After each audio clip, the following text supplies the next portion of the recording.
వచ్చినాక వాళ్ళకు కొన్ని పిచ్చి పిచ్చి ఆలోచనలు ఉంటాయి.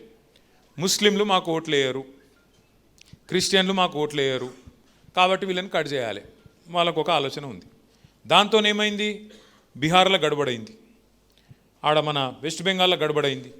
ఎందుకు గడబడైంది, మాకు ఓటు హక్కు ఉండగా నా దగ్గర అన్ని కాయిదాలు ఉండగా కట్ చేస్తున్నారు వీళ్ళు, ఎలక్షన్ కమిషన్ కూడా పూర్తిగా ఏకపక్షంగా పనిచేస్తున్నది అని చెప్పి అక్కడ లాలూ ప్రసాద్ గారి పార్టీ ఉంటుంది, లాలూ ప్రసాద్ యాదవ్ కొడుకు పార్టీ ఉంటుంది, రాష్ట్రీయ జనతాదళ్, తేజస్వి యాదవ్ నాయకత్వం వహిస్తుంటాడు. అట్లాగే కాంగ్రెస్ రాహుల్ గాంధీ ఆయన, వెస్ట్ బెంగాల్లో మమతా బెనర్జీ, వీళ్ళందరూ గడబడి చేసిర్రు. ఇగో మా ఓట్లు ఉండంగా తీసేసిండ్రు, మా हमारे पास सब कुछ है, कागजात है, सब कुछ है, आधार कार्ड है, रेशन कार्ड है, हर चीज़ है, पर हमारे होना बोल के निकाल रहे हैं, हम माइनॉरिटी है इस वास्ते निकाल दिए అని చెప్పి గడబడైంది. అందుకే ఏమనుకున్నామంటే మన పెద్దలు కేసీఆర్ గారి నాయకత్వంలో మరి మన రాష్ట్రంలో ఇటువంటి కథలు చేయనియద్దు వీళ్ళను, ఎందుకంటే ఇక్కడ బీజేపీ లేదు, మనలేదు, ఆడుంది బీజేపీ. ఈడ ఏదో ఆ పార్లమెంట్ వచ్చినప్పుడు ఏదో గాడుపు ఆగమాగం గాడుపు తప్ప, గాయగత్తర తప్ప కింద గ్రౌండ్లు ఏం లేదు, ఉత్తదే ఆ సోషల్ మీడియాలో ఎక్కువ, సొసైటీలో తక్కువ, వాళ్ళు బిల్డప్ తప్ప ఏముండదు.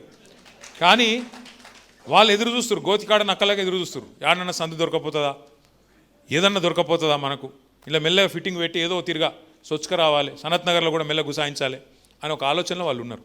దానికోసం ఏం చేస్తున్నారు, వాళ్ళ దగ్గర ఉండే అన్ని వ్యవస్థలను వాడుకునే ప్రయత్నం చేస్తున్నారు. మరి అది సాగనీయద్దు అంటే మనం ప్రతి బూత్ స్థాయిలో ఎవరైతే బిఎల్ఏస్గా ఉన్నారో మనం గట్టిగా పనిచేయాలి. అయితే ఇక్కడ మనం మీకు ఒక చిన్న విషయం తెలవాలి. బీహార్లో గడబడైతుంటే ఆ రోజు మన పార్టీ తరఫున నేను ఉత్తరం రాసిన ఎలక్షన్ కమిషన్కు, మీరు చేస్తుంది తప్పు, ఇన్ని అనుమానాలు వచ్చేటట్టు, ఎలక్షన్లు ఇంకా 3 నెలల దూరం ఉండగా నువ్వు ఇప్పుడు ఈ కథ పెడితే రేపు ఓటు పోయినాక వాళ్ళు కోర్టుకు పోయినా కూడా కోర్టులో ఇరుక్కొని పోయి ఉంటారు, ఈ లోపల ఎలక్షన్ అయిపోతుంది, మీరు చేస్తుంది తప్పు, మీరు పారదర్శకంగా చేయండి, ట్రాన్స్పరెంట్గా చేయండి, అందరికి అర్థమయ్యేటట్టు చేయండి అని ఉత్తరం రాస్తే పిలిచిండ్రు ఎలక్షన్ కమిషనర్. నేను, నాతో పాటు మన 4 ఎంపీలు, ఒక మాజీ ఎంపీ గారు, 6 కలిసి చీఫ్ ఎలక్షన్ కమిషనర్ను, 2 ఎలక్షన్ కమిషనర్లు, 3 గంట సేపు కూర్చున్నాం. వాళ్ళతో కూర్చొని డిమాండ్ చేసినాం. ఏమని డిమాండ్ చేసినాం, ఇవాళ కూడా నేను మళ్ళీ పత్రికా మాధ్యమం ద్వారా కేంద్ర ప్రభుత్వాన్ని, ఎలక్షన్ కమిషన్ను మళ్ళీ డిమాండ్ చేస్తూ ఉన్నాం.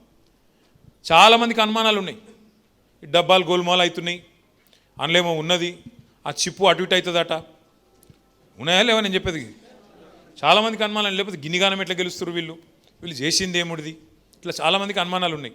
అందుకే మొదటి డిమాండ్ ఏం పెట్టినాం ఆ రోజు అంటే, మేము పోయి అయ్యా పెద్ద పెద్ద దేశాలు, అమెరికా లాంటి దేశాలు, జర్మనీ లాంటి దేశాలు, వాళ్ళే ఈవీఎంలు వద్దంటుండ్రు, వాళ్ళే కొంతమంది అయితే పెట్టిర్రు మళ్ళీ తీసేసిండ్రు, మరి మన కాడ గిన్ని అనుమానాలు ఉన్నప్పుడు ఇదంతా ఎందుకు, తీసేయండి, మళ్ళా పేపర్ బ్యాలెటే పెట్టండి, తప్పకుండా దానివల్ల లాభం అవుతుందని చెప్పి కూడా మన పార్టీ తరఫున డిమాండ్ చేసినాం. రెండోది ఏమడిగినామంటే, అయ్యా మీరు చేస్తున్న ఈ కార్యక్రమం, ఈ వడపోత కార్యక్రమం ఎస్ఐఆర్ అనేది అవుతున్నదో, ఇంట్లో కూడా అనుమానాలు వస్తున్నాయి మీ మీద, ఓట్లు ఉన్నోళ్ళవి కూడా తీసేస్తుర్రట, బతికిన వాళ్ళని చచ్చిపోయిన వాళ్ళని చూపెడుతుర్రట, కాబట్టి ఒక పని చేయండి, ప్రతి బూత్లో ప్రతి పార్టీ కార్యకర్తలు ఉంటారు, కాబట్టి మా వాళ్ళకి అవకాశం ఇవ్వండి, ప్రతి బూత్లో ఆల్ పార్టీ అంటే అన్ని పార్టీలకు అవకాశం, కాంగ్రెస్ వాళ్ళకు, బీఆర్ఎస్ వాళ్ళకు, బీజేపీ వాళ్ళకు, ఎవరుంటే వాళ్ళకి, ఇంకెవరైనా వేరే పార్టీలు ఉంటే వాళ్ళకు ఏజెంట్లు పెట్టుకొని మీరు బూత్ లెవెల్ ఆఫీసర్లు ఎవరినైతే నియమిస్తున్నారో, అంగన్వాడీ టీచర్ కావచ్చు,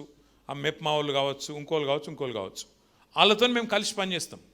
మేము కూడా మా పార్టీ తరఫున మీకు ఇస్తాం. ఏమిస్తాం, ఇగో ఫలానా మనిషి ఈయన ఉన్నాడు, నువ్వు లేడంటున్నావు, తప్పు నువ్వు చేసేది అని చెప్పి కింది స్థాయిలో బూత్ స్థాయిలోనే ఒక కమిటీ ఉంటే పకడ్బందీగా వ్యవహారం జరుగుతుందని చెప్పి మొట్టమొదలు చెప్పిందే మన పార్టీ, బీఆర్ఎస్ పార్టీ, వాళ్ళకి నివేదించిందే మనం.